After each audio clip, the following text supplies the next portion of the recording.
the 2nd of June 1953, the 27-year-old Princess Elizabeth became Queen in a glittering pageant dating back almost 1,000 years. But this holiest of rituals concealed the unholiest of rows in the House of Windsor leading up to the coronation. Successive monarchs had harnessed the coronation to set the tone for their reign. This ceremony was an opportunity to showcase a thoroughly modern monarchy. Prince Philip was all in favour of a fresh and dynamic style for a new reign. But he was met with a wall of resistance.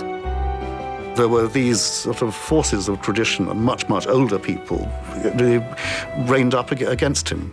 Every time he tried to do something, he was slapped down by the old guard of the courtiers, even by Queen Mary, who described him on one famous occasion as that damned fool Edinburgh. Unfortunately for Philip, the traditionalists included his new mother-in-law, who was determined that her daughter's reign would be a seamless continuation of her own. The Queen Mother was very protective of her dynasty, and nothing and no one was going to get in the way of that. The scene was set for conflict. In the build-up to the coronation, the two opposing sides, the old and the new, would clash repeatedly. The Queen was caught in the middle.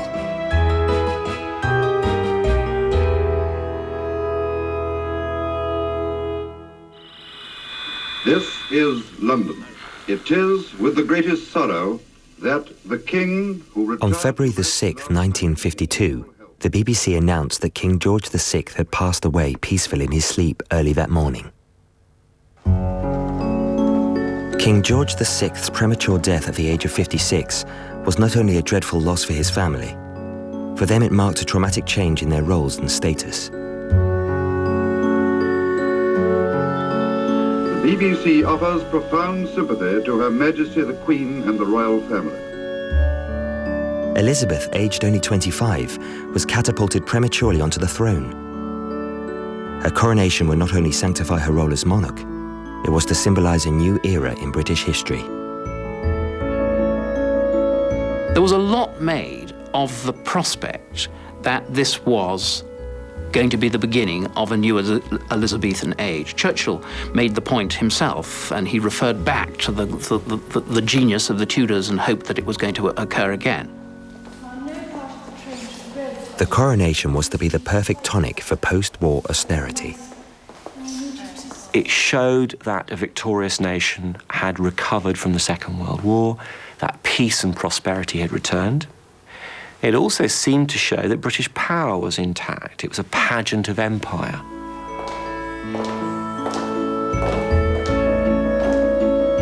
The stakes were high, and with so many expectations riding on the coronation, 16 months were given to plan and rehearse this event.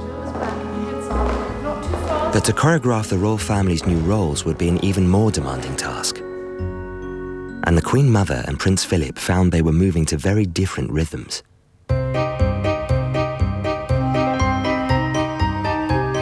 He was seen to be a new Prince Albert, a consort for the jet age.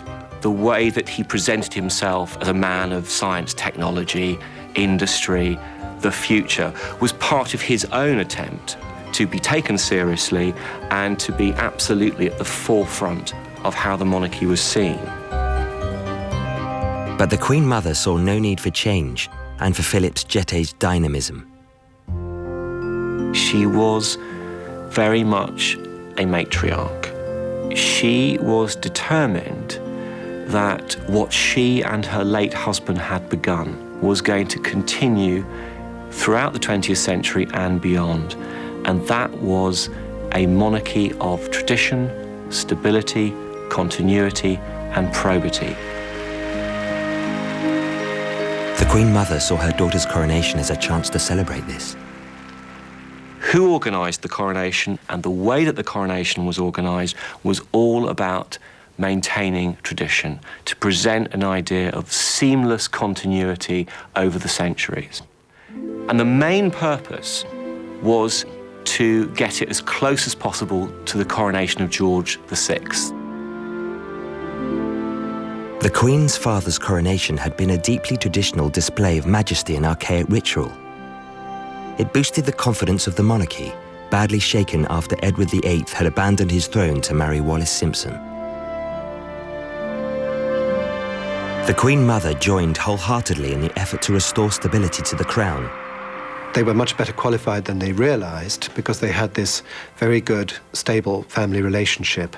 And I think also that the British public preferred the kind of Sunday lunch, afternoon tea, walk in the park image that the royal family projected to the rather sort of brittle cocktail shaker world of the King Edward VIII and Mrs. Simpson.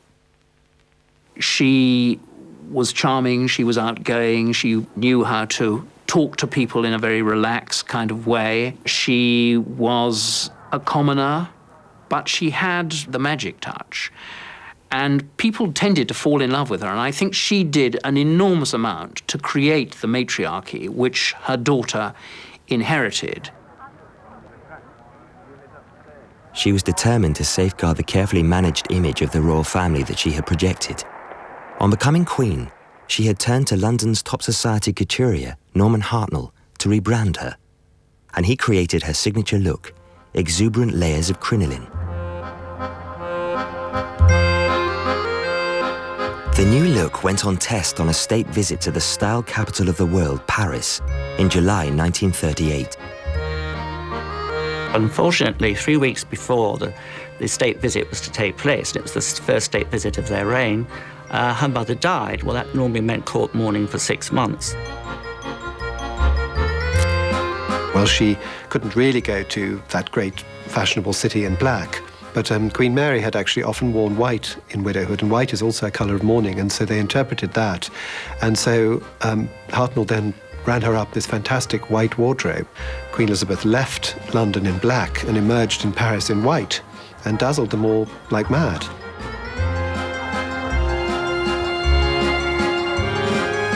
Hartnell's designs made the Queen Mother a fashion sensation, the Jackie Kennedy of her day.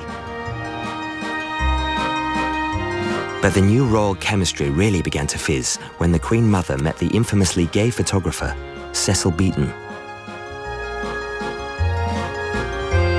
Cecil Beaton was summoned to Buckingham Palace to photograph Queen Elizabeth, and out came more versions of this white wardrobe. And of course, between the two of them, they created, in a way, this new image. What better hands could she have fallen into than the hands of Norman Hartnell and Cecil Beaton, both of whom had an immense flair and style. Flanked by these camp generals, the Queen Mother had rebranded the royal image. They had captured that elusive thing, a fairy tale queen with a human face. Now she would call on them to spin their magic for her daughter's coronation, even as she herself, at the age of 51, was forced to stand aside. It must have been upsetting to see all that terrific deference, etc., all the power going to her daughter and herself elbowed into the shadows.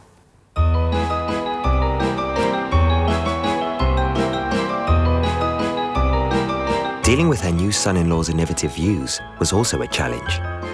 He seemed to be somebody who could threaten the stability of the monarchy in the way that King Edward VIII had done.